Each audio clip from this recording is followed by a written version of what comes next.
신앙에 고백되게 하시고 천국 가는 그 순간까지 우리의 마음과 입에서 찬송이 멈추지 않게 해 주시옵소서.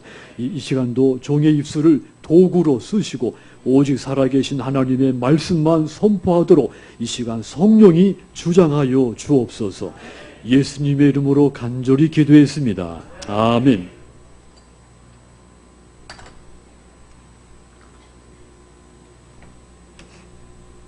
우리 구주 예수님의 이름으로 교회와 여러분 삶 속에 소망이 가득 넘치기를 주님의 이름으로 축원합니다. 바람이 세차게 불 때 산불도 세차게 번지는 것 같이 이 초대교회의 성령의 바람이 세차게 불 때 교회가 뜨겁게 부흥을 했습니다. 그러자 로마는 이 기독교의 세력이 커지는 것에 대해서 위협감을 느끼게 됩니다. 기독교 세력이 커지면 이후에 정치적인 부담이 될 것으로 판단을 한 것입니다. 그래서 로마가 기독교를 박해하기 시작을 합니다. 그러자 이 초대교회 교인들이 이 박해를 피해서 여러 지방으로 흩어져 나가기 시작을 하죠. 당시 이 초대교회 교인들이 겪은 이 박해 고통은 우리가 말이나 글로 다 표현을 할 수 없을 만큼 크고 깊었습니다. 많은 교인들이 이 박해를 피해서 자신들이 지금까지 지켜온 신앙에서 떠나기도 하고 지금까지 목숨을 걸고 지킨 교회들에서 떠나기 시작을 한 겁니다. 교회가 이런 상황에 빠졌을 때 이 베드로는 뿔뿔이 흩어지는 이 교인들에게 고난 가운데 낙심하거나 절망하지 말고 소망을 굳건하게 가질 것을 격려를 했습니다. 그 격려의 메시지가 이 베드로 전서와 후서입니다.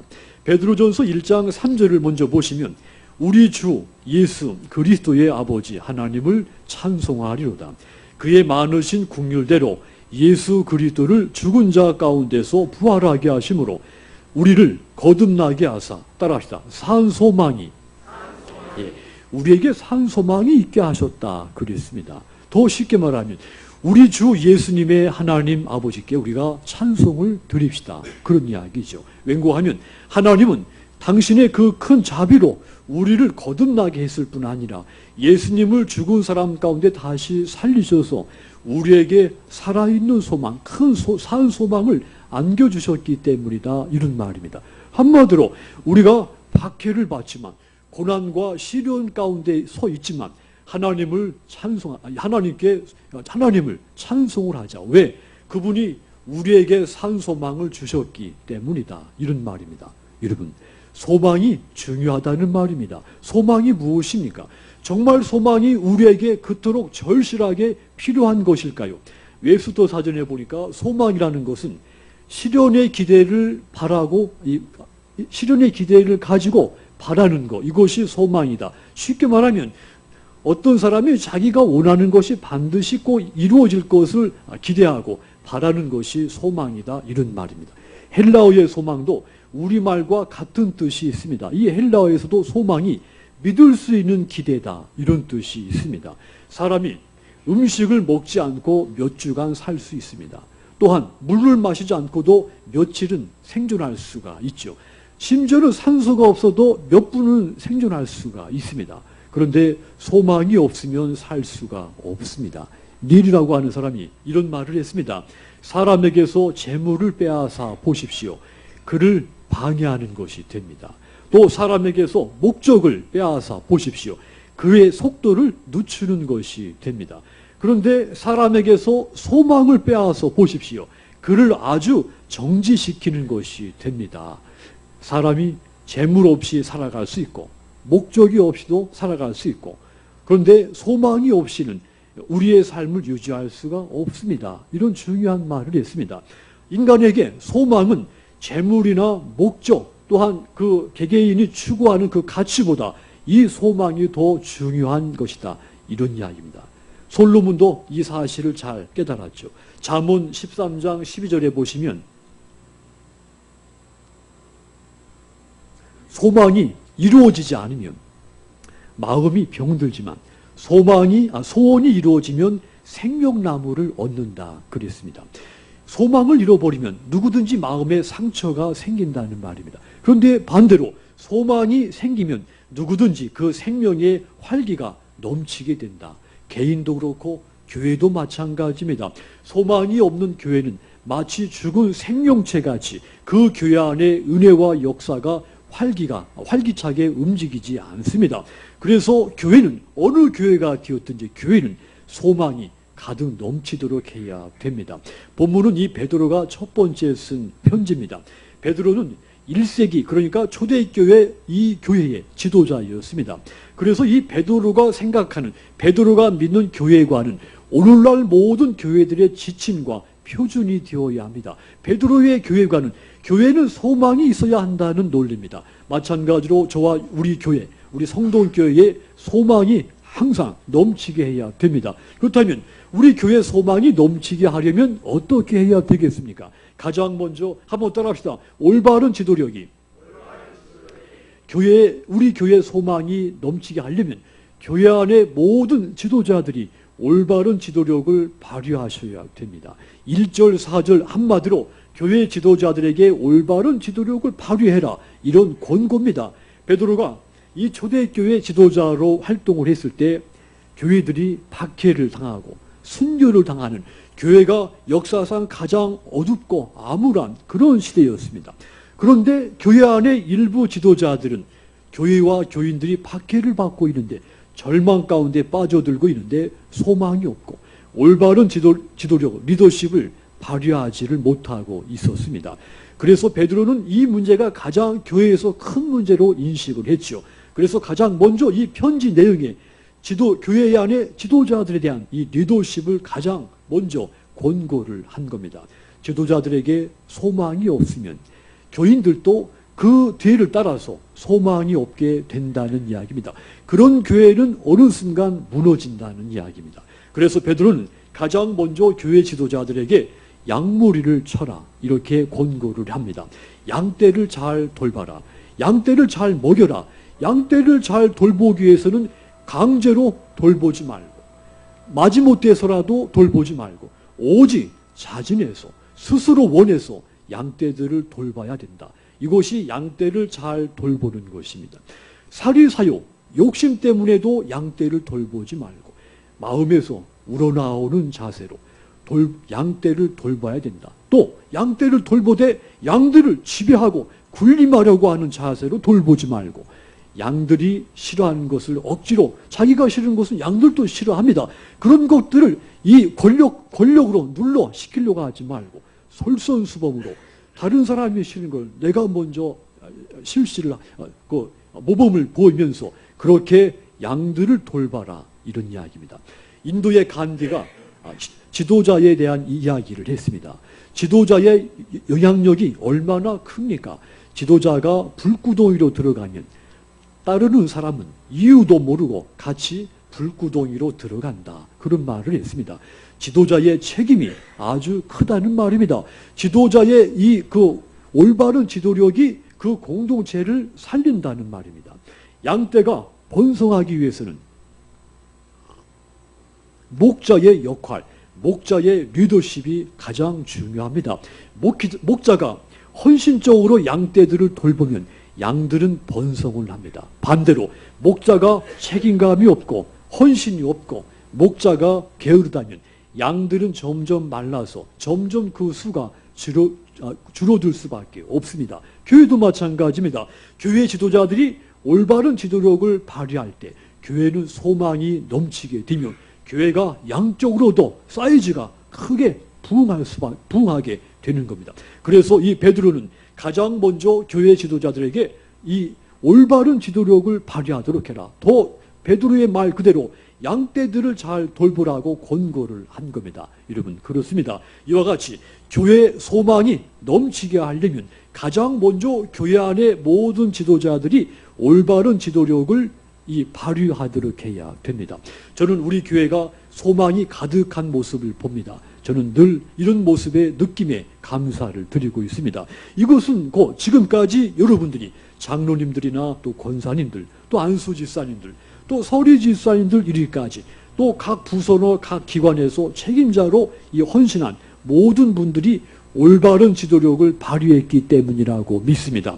바라기는 이런 리더십이 끝까지 흔들리지 않고 여러분들이 천국 가는 그 순간까지 이런 리더십을, 올바른 리더십을 발휘하시도록 주님의 이름으로 부탁을 드립니다. 그래서 우리 교회가 이 주님이 오시는 날 그 순간까지 가장 소망이 넘치는 교회, 그래서 뜨겁게 부흥하는 그런 교회가 되기를 주님의 이름으로 축원합니다. 자, 두 번째로 우리 교회에 소망이 넘치게 하려면 서로 겸손하셔야 됩니다. 우리가 겸손하게, 어린 사람이든지 연로하신 분이든지 누구든지 서로 겸손하게 신앙생활을 해야 합니다. 그런 교회가 소망이 넘칩니다. 서로 교만하면 타인을 인정하지 않게 되며 그런 교회는 끊임없이 분열이 생기며 그런 교회는 소망이 없습니다. 5절 6절을 보시면 젊은 자들아 이와 같이 장로들에게 순종하고 다 서로 겸손으로 허리를 동이라. 하나님은 교만한 자를 대적하시되 겸손한 자들에게는 은혜를 주시느니라.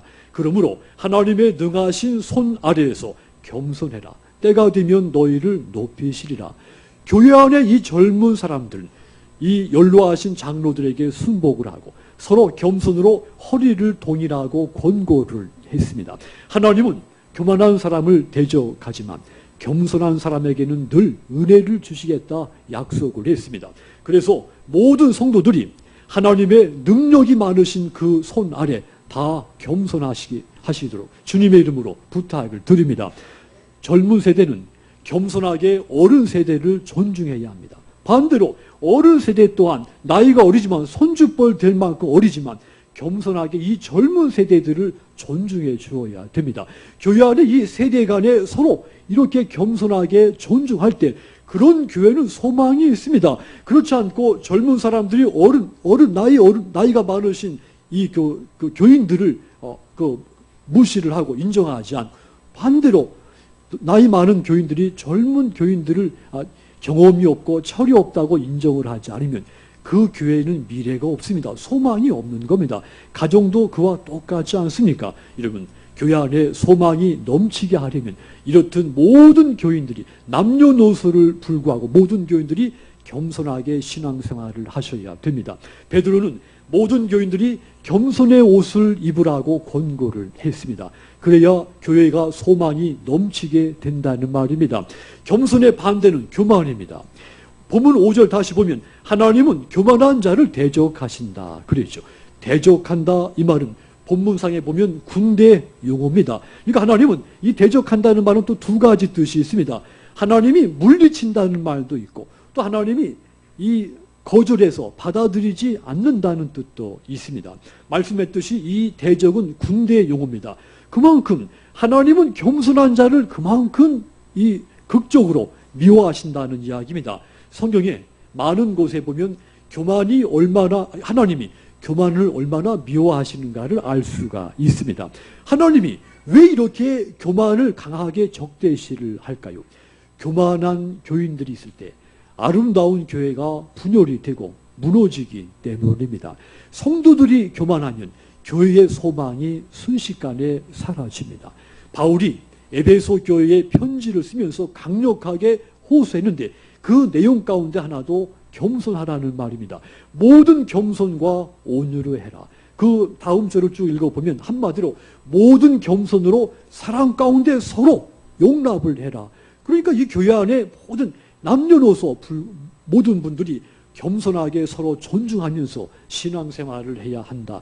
베드로의 주장이기도 하고 바울의 주장이기도 합니다. 그렇습니다. 교회 안에 이렇게 모든 교인들이 겸손하게 신앙생활을 한다면 그 교회는 소망이 넘치게 된다는 말입니다. 저는 우리 교회가 소망이 넘치는 이런 교회의 모습을 항상 보며 감사를 드립니다. 이것 또한 여러분들이 지금까지 겸손하게 서로 존중을 하면서 믿음 생활을 해왔기 때문이라고 믿습니다. 바라기는 이 믿음, 이 귀하고 아름다운 믿음 끝까지 간직하시도록 주님의 이름으로 부탁을 드립니다.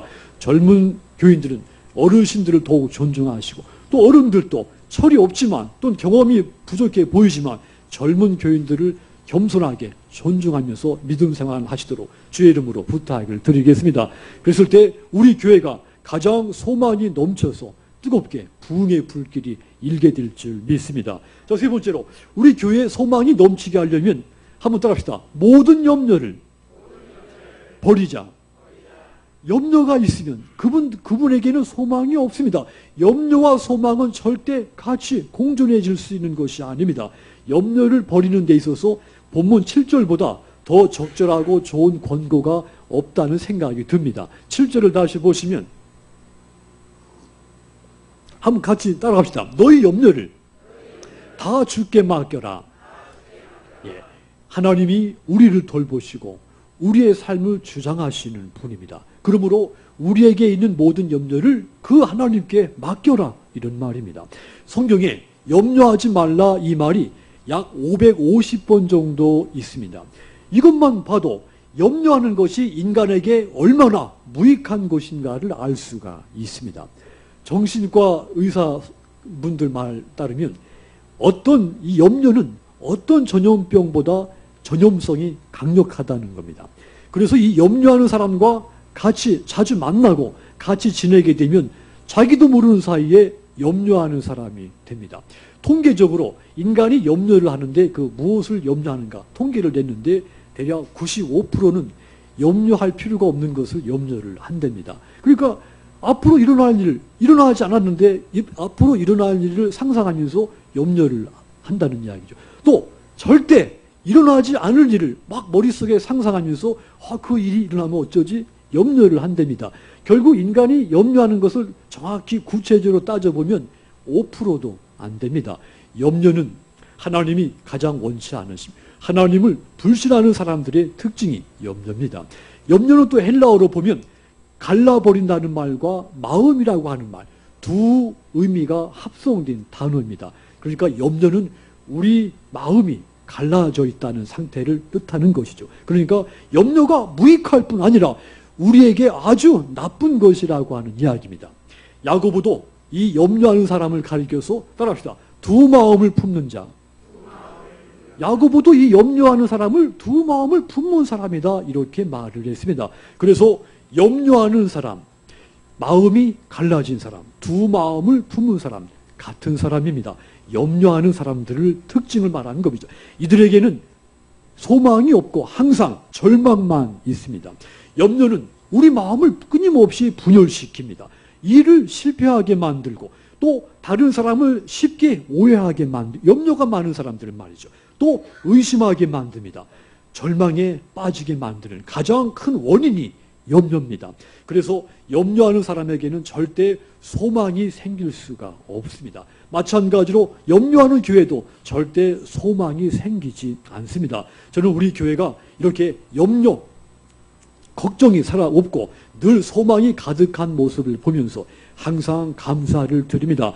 이렇게 된 것도 마찬가지로 여러분들이 지금까지 많은 어려운 일들을 만났지만, 염려될 일들을 만났지만 대신 기도하고 헌신했기 때문에 소망이 넘치는 그런 교회로 여러분들이 만드신 줄 믿습니다. 끝까지 염려를 다 버리고 신앙생활 하시도록 주님의 이름으로 부탁을 드립니다.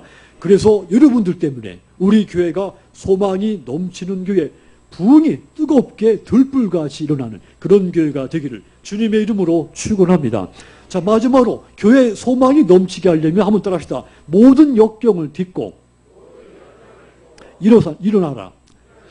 10절을 보시면 모든 은혜 하나님 곧 그리스도 안에서 너희를 부르사 자기의 영원한 영광에 들어가게 하시니가 잠깐 고난을 당한 너희를 친히 온전하게 하시며 굳건하게 하시며 강하게 하시며 털을 견고하게 하시리라. 잠깐 우리가 고난을 당하지만 결국은 하나님이 우리를 변화시켜서 온전하고 굳건하고 강하고 견고하게 만드신다. 베드로는 당시 교인들이 박해 속에 빠져 있다는 것을 잘 알고 있었죠.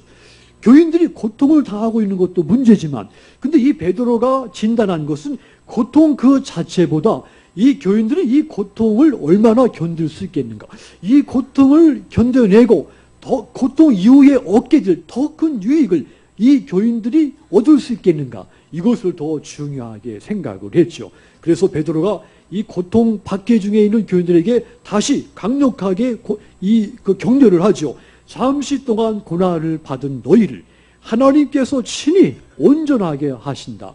소망이 넘치는 메시지를 이 박해중에 있는 교인들에게 반복해서 줍니다.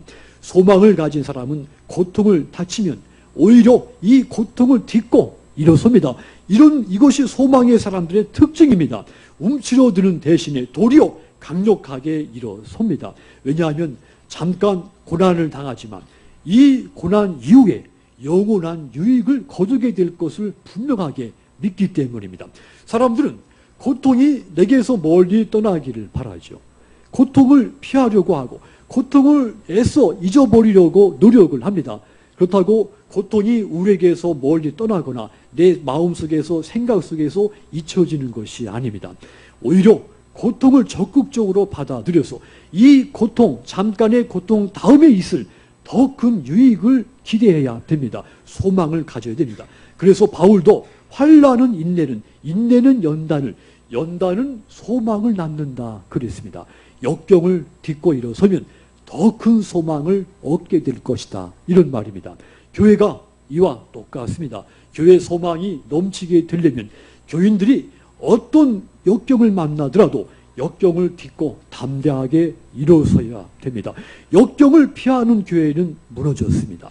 기독교 역사 속에서 건재한 교회들, 지금까지도 아주 훌륭한 교회들로 서 있는 교회들 다 역경을 딛고 일어선 교회들입니다. 저도 우리 교회가 이렇게 견고하게 이 든든히 선 교회 모습을 보고 감사를 드립니다. 이것도 마찬가지로 여러분들이 지금까지 많은 역경들을 만났겠지만 무너지지 않고 흔들리지 않고 담대하게 역경을 딛고 일어섰기 때문이라고 믿습니다. 이 강하고 귀한 믿음 끝까지 간직하시도록 주님의 이름으로 부탁을 드립니다. 그래서 여러분들 때문에 우리 교회가 지상에서 가장 소망이 넘치는 교회, 들불같이 부흥의 불길이 타오르는 이런 교회가 되기를 주님의 이름으로 부탁을 드립니다. 사랑하는 성도 여러분, 기독교 역사 속에서 많은 교회들이 세워졌다가 무너졌습니다. 그렇지만 우리 교회는 오늘날과 같이 소망이 넘치는 교회, 모든 교인들이 정말 이 교회 부흥을 위해서 헌신하고 충성하는 이런 교회로 건재하게 서 있습니다. 우리 교회가 지금 과거에도 그랬고 지금도 그러하고 미래에도 계속해서 소망이 넘치는 교회가 되기를 축원합니다. 그렇게 되기 위해서는 말씀하신 것 같이 계속해서 교회 리더자가 되시는 여러분들 올바른 지도력을 발휘하시고 또 남녀노소를 불구하고 모두가 겸손한 자세로 서로 존중하면서 신앙생활을 하시고 모든 염려는 다 하나님께 맡기고 어떤 역경이 찾아오더라도 담대하게 역경을 딛고 당당하게 일어서시는 여러분들이 다 되시도록 주님의 이름으로 부탁을 드립니다. 그런 여러분들로 인해서 우리 교회가 항상 소망이 넘치게 될 줄 믿습니다. 우리 기도하겠습니다.